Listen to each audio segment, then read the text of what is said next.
আমি সবসময় ভাবতাম এটা অদ্ভুত। সবাই নোংরামি এবং অপরাধী ইত্যাদি নিয়ে এত চিন্তিত ছিল, কিন্তু তারা কখনো ভাবলো না যে গর্তে পাঠানোর পরে তাদের কি হয়েছিল।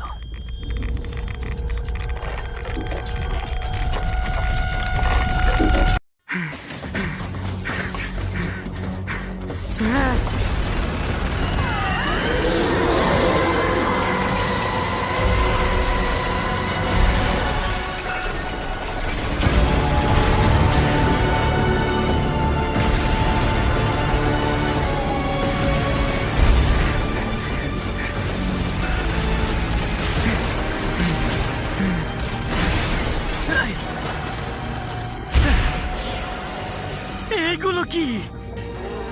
শুধু ময়লা আর আবর্জনা। এগুলো তারা কিভাবে করে?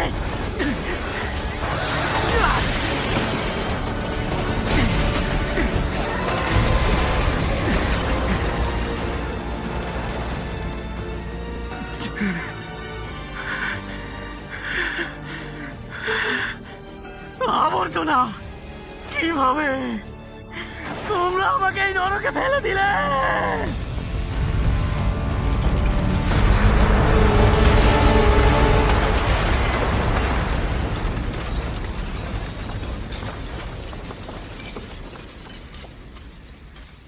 কিছু ঠিক নেই, এখানে বাতাস খুবই দূষিত। যদি আমি বেশিক্ষণ শ্বাস নেই তাহলে এটা আমার ফুসফুস ছিঁড়ে ফেলবে।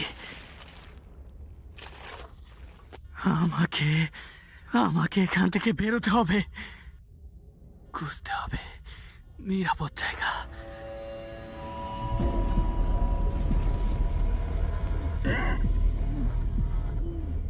কিন্তু এইরকম জায়গায় কি কোথাও নিরাপদ স্থান আছে? পৃথিবীর এই অদ্ভুত আবর্জনার স্তূপে।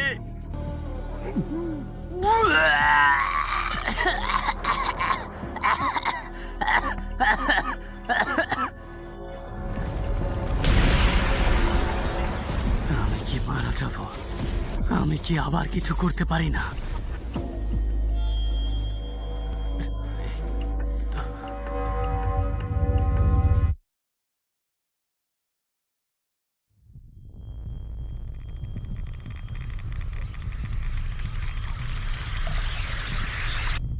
না,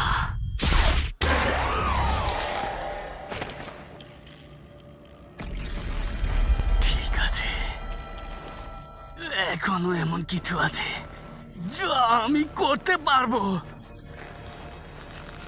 ঠিক আছে,